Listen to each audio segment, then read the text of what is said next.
Good afternoon, everyone. This is Corey Hinkle with your Life Comes at You Fast daily update for the market today. We opened this morning up about 2% at the peak for the S&P 500 and are now down on the day. I'll explain, give a little context around what could have be causing that. I've got really 4 different things for that. And then we're going to look at a few things that we've been keying on in that AI rally. Is the AI rally still safe? So we'll answer that question as well. But first, I do need to remind everyone this is a financial education presentation. You must do your own due diligence before acting on anything you hear in this presentation. More disclaimer information can be found on ankerstarwealth.com, and the opinions expressed are mine and mine alone. All right, let's hop in. So what's the damage right now?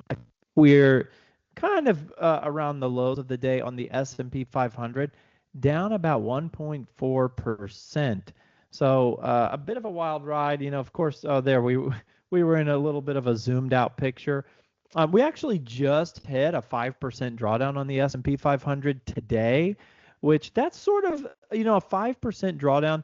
That's kind of that initial level where you say, hey, let's go fishing a little bit. Let's start fishing to see. If the market's down 5%, there could be some other things down more than 5% to where they are appealing, right? They're presenting some value, some opportunity. So 5% is a nice little level where you can start to fish around for opportunity. But why did we flip red to green today? Oh, and let me show you really quick, that intraday reversal, pretty historic one there, going from, let's see, we were up 2 to down 1.5. So a 3+% intraday move is pretty rare. So kind of a unique thing to see, and not fun. I will admit, not a fun thing to see. Okay, NVIDIA opened up really big in the after hours yesterday after what was actually flawless earnings. We talked yesterday about what the analysts are going to be asking Jensen Huang at NVIDIA about the depreciation kind of theories going on in the market. He addressed that head on. He actually went as far as to, as far as he could without actually saying the name of the people who are kind of calling this into question. But here was his answer. He said they have chips, 6-year-old chips, that are operating at 100% capacity right now. So that answers the question. This 6-year depreciation cycle that's been called into question for those Mag 7 stocks has been approved. Now, how is this good for NVIDIA? Well, I mean, if the NVIDIA CEO is out here trumpeting that these chips last for very, very long periods of time, well, he could be, I guess, hampering to some extent, the perception around demand on his own chips, because some might want to hear him say, no, these chips only last 2 years. Like, people need to buy new ones every 2 years. So it kind of depends on what your priority is for NVIDIA. But as far as the depreciation cycle goes that had kind of been called into question, he addressed that head on.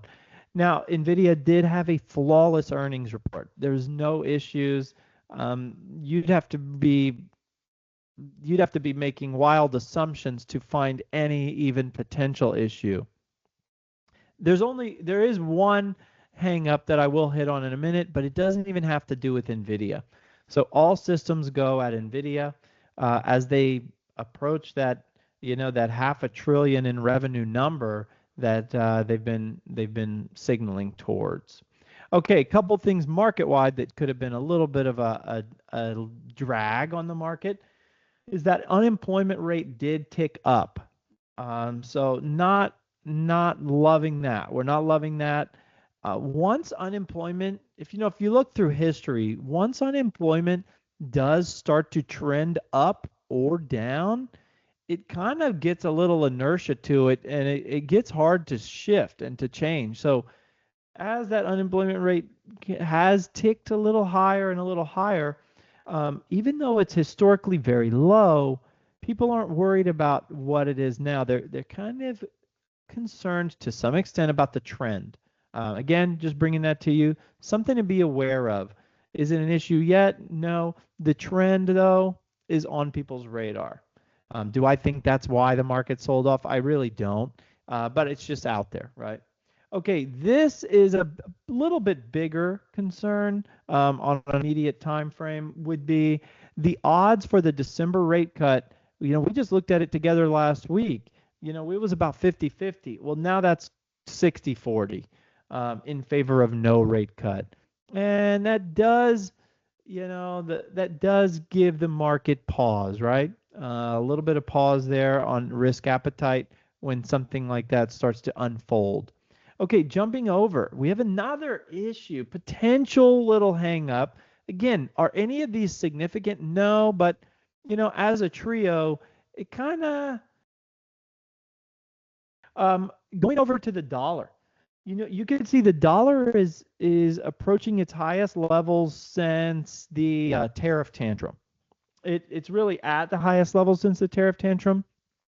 If the dollar did break higher here, and we are investors in a market like the S&P 500, or a basket of stocks, the S&P 500 that is filled with many large international companies. A stronger dollar makes international trade a little as every tick higher, and so not something that would excite S&P 500 investors. All right. Now looking at the S&P 500 itself, I mean, you can see we are well above a 200-day moving average. There'd be many folks out there who'd call this kind of a healthy consolidation, a little 5% pullback.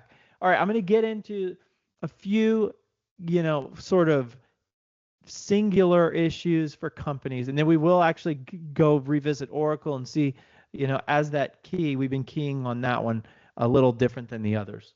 Okay, Meta. You can see Meta broke its 200-day moving average in very dramatic fashion, has been selling off aggressively ever since.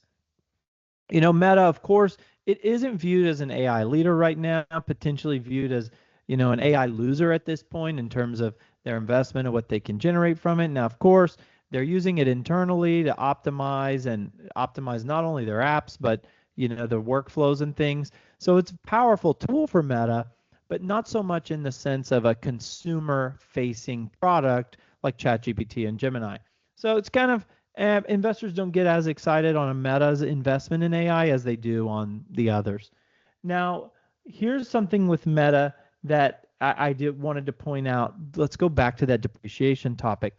With the depreciation, topic being, I don't know, at the forefront, but being on investors' mind, you're going to see over these next few years, Meta's going to have this growing non-cash depreciation expense that's probably going to go from where it is now, like under 10 billion a year, really up to about 50 billion a year, which is going to make their earnings look a little choppier in the coming years because they've bought all these chips, right? They have to slowly start that depreciation process. Even though it's a non-cash expense, investors will probably look through it. But, having to report a little, a dampened earnings because of kind of that heightened depreciation expense is going to be something investors don't love. Now, what if the haters are wrong? What if Meta gets that revenue growth to, it's been at 26% in the recent quarter. What if that pops 30-35%? That's certainly not out of the realm of possibility. And let's say the technology does improve those internal margins because they're getting efficiency gains. I mean, Meta could blow people's expectations away through that. So that's an option as well. But I just want to show, this is really the Mag 7 stock that people are kind of calling into question first. Yeah. And then going to the S&P 500, we are seeing that AI trade take a little heat today. A little heat. I mean, I guess you see things down 10%. That's not a little heat. That's a little bit of fire with the heat coming from some of these names. But, and NVIDIA still at $180. It peaked just over 200. It's not like you're in a deep drawdown there. Um, but if investors are looking at, hey, how does the depreciation expense affect these companies' earnings? Are they going to really be able to continue ramping? They should. NVIDIA is projecting that. There's another thesis that NVIDIA would be the last to know because which of these hyperscalers, Microsoft, Amazon, Google, Meta, Tesla, and others, who would go and start telling NVIDIA first, like, hey, we're planning to slow down in 2028. Well, no one would do that. They want to stay in NVIDIA's good graces, right? They've got this scarce asset. So there is another theory that, hey, NVIDIA will be the last one to know when these companies want to start scaling back that CapEx, whereas internally, Microsoft, Google, Amazon, even Oracle, Meta, Tesla, any of them internally, it's possible that those conversations would happen maybe even a year in advance of actually telling NVIDIA of that intent. So that's just a theory out there, something to be mindful of, right? All right, let's go check on Oracle. Oracle's still trading below that OpenAI deal gap. And that's what we've been watching, down about 5% on the day. I actually have you a news stock we can key on for another OpenAI gap. OpenAI and AMD announced a massive deal there on October 6th. AMD shot up, 30% that day, opened at 203 that day, traded up all the way to 267, and that's 267, and then now trading down to 206, down 8% on the day. Is AMD going to get the Oracle treatment where they get sent and they fill that gap lower back to before that OpenAI deal? If so, that would be a very telling development in the in the AI, story, as we've kind of the current landscape there. That's all I've got for you today. So the AI rally is taking a break today. The S&P 500 is still very healthy, a little 5% correction as is, and it's a time to be starting to look at fishing around out there for some opportunities. Generally speaking, you want to view yourself as an asset acquirer over a long period of time. You're trying to build assets, and that will reward you over a long period of time. And getting a little dip in the market gives you an opportunity to do just that and do it a little better than you could have a few days ago. All right, I hope everyone has a great afternoon. I look forward to seeing you tomorrow.